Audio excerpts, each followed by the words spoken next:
ನಿಮ್ಮ ಹಳೆಯ ಚಿನ್ನದ ಒಡವೆನ ಅಧಿಕ ಬೆಲೆಗೆ ಮಾರಬೇಕೆ? ಆಟಿಕಾಗೆ ಕಾಲ್ ಮಾಡಿ 8880 ಅಟ್ಟಿಕಾ ಗೋಲ್ಡ್ ಕಂಪನಿ.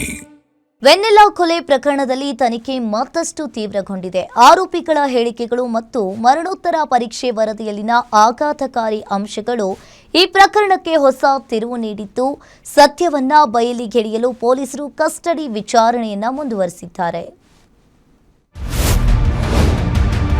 ಕಾರಲ್ಲಿ ಐಸ್ ಕ್ರೀಮ್ ಚೆಲ್ಲಿದ್ದಕ್ಕೆ ವೆನ್ನೆಲಾಳನ್ನ ಕೊಂದನಂತೆ ಮೋಹನ. ಪೋಸ್ಟ್ ಮಾರ್ಟಮ್ ರಿಪೋರ್ಟ್ನಲ್ಲಿ ಬೆಚ್ಚಿ ಬೀಳಿಸುವ ಸಂಗತಿ ಬಯಲು.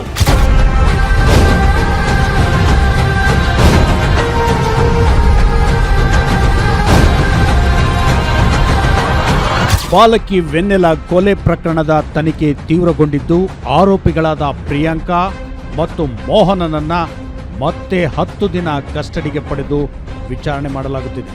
ಆರೋಪಿ ಮೋಹನ್ ಹೇಳೋ ಪ್ರಕಾರ, ಕಾರಿನ ಹಿಂದಿನ ಸೀಟಿನಲ್ಲಿ ಕೂತಿದ್ದ ವೆನ್ನೆಲಾ ಐಸ್ ಕ್ರೀಮ್ ಚೆಲ್ಲಿದ್ದಕ್ಕೆ ಕೋಪಗೊಂಡು ತನ್ನ ಮೊಣಕೈನಿಂದ ಮಗುವಿನ ಹೊಟ್ಟೆಗೆ ಬಲವಾಗಿ ಗುದ್ದಿದ್ದನಂತೆ. ಆ ನೋವಿನಿಂದಲೇ ಮಗು ಸಾವನ್ನಪ್ಪಿದೆ ಅಂತ ಹೇಳಿಕೆ ನೀಡಿದ್ದಾನೆ. ಆದರೆ ಪೊಲೀಸರಿಗೆ ಇವನ ಮಾತುಗಳ ಮೇಲೆ ತೀವ್ರ ಅನುಮಾನ ಮೂಡಿದೆ.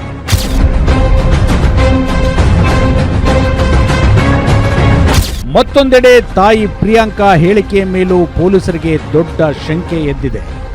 ಸಂಜೆ 7:30ಯಿಂದ ತಡರಾತ್ರಿ 1:30 ತನಕ, ಅಂದರೆ ಬರೋಬ್ಬರಿ 6 ಗಂಟೆಗಳ ಕಾಲ ಮಗು ಯಾವುದೇ ಮೂಮೆಂಟ್ ಇಲ್ಲದೆ ಕಾರಿನ ಹಿಂದಿನ ಸೀಟಲ್ಲಿ ಮಲಗಿದ್ರೂ ತಾಯಿಗೆ ಒಂದು ಚೂರು ಅನುಮಾನ ಬಂದಿಲ್ವಾ? ಮೋಹನ ಗುದ್ದಿದ ಏಟಿಗೆ ಮಗುವಿನ ಮೂಗಿನಲ್ಲಿ ರಕ್ತ ಸೋರ್ತಿದ್ರೂ ಈಕೆ ಗಮನಿಸಲಿಲ್ವಾ? ಹಾಗಾದ್ರೆ ಇವರಿಬ್ರು ಮೃತದೇಹದ ಜೊತೆ ಕಾರ್ನಲ್ಲಿ ಓಡಾಡಿದ್ದಾರಾ ಅನ್ನೋದು ಸದ್ಯ ಯಕ್ಷ ಪ್ರಶ್ನೆ. ಇದೇ ಕಾರಣಕ್ಕೆ 6 ಗಂಟೆಗಳ ಜರ್ನಿಯ ಅಸಲಿ ಸತ್ಯವನ್ನ ಬಯಲಿಗೆಳೆಯಲು ತಾಯಿ ಪ್ರಿಯಾಂಕಳನ್ನ ಸುಳ್ಳು ಪತ್ತೆ ಪರೀಕ್ಷೆ ನಡೆಸಲು ಪೊಲೀಸರು ಮುಂದಾಗಿದ್ದಾರೆ. ಅದಕ್ಕೆ ಪ್ರಿಯಾಂಕಾ ಕೂಡ ಒಪ್ಪಿಗೆ ಸೂಚಿಸಿದ್ದು, ಈಗ ಕಾನೂನು ಪ್ರಕ್ರಿಯೆಗಳು ಭರದಿಂದ ಸಾಗಿವೆ. ಇವೆಲ್ಲದರ ನಡುವೆ ವೆನ್ನೆಲಾ ಮರಣೋತ್ತರ ಹಾಗೂ FSL ವರದಿ ಉಲ್ಲೇಖವಾಗಿರುವ ವರದಿಗಳು ಗ್ಯಾರಂಟಿ ನ್ಯೂಸ್ಗೆ ಲಭ್ಯವಾಗಿದೆ.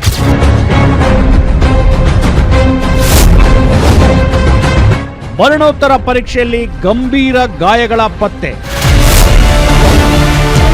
ವೆನ್ನೆಲಾಳ ಮುಖದ ಮೇಲೆ ಹಲವು ಗಾಯಗಳು ಮತ್ತು ಉಜ್ಜಿದ ಗುರುತುಗಳು.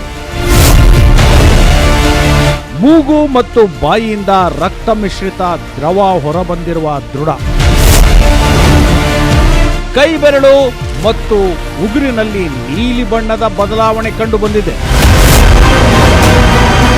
ಉಸಿರಾಟದ ಮಾರ್ಗ ಮುಚ್ಚುಹೋಗಿರುವುದು ಸಾವಿನ ಪ್ರಮುಖ ಕಾರಣ. ಹೊಟ್ಟೆಗೆ ಬಲವಾದ ಹೊಡೆತದಿಂದ ಗಂಭೀರ ಆಂತರಿಕ ಗಾಯ.